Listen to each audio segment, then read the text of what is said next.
അത് മെല്ലെ പോകാൻ വേണ്ടിയിട്ടാണ്.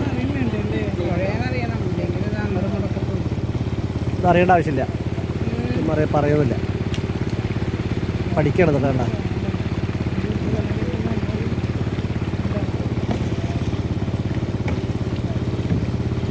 ആലപ്പുഴയിലുള്ള ഓരോ വീട്ടുകാർക്കും ഓരോ വഞ്ചിണ്ടാവും.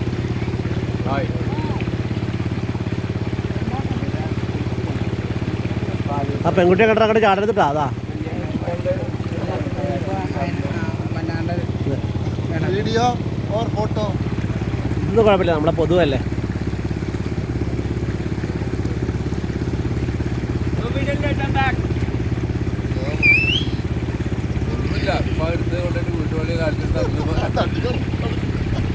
ഇതൊക്കെ അതിന് വേണ്ടി ഉള്ളതാണ്. ഞാൻ എവിടേക്കാ പോകേണ്ടതൊരു കണക്ക് വേണ്ടേ? അല്ലാതെ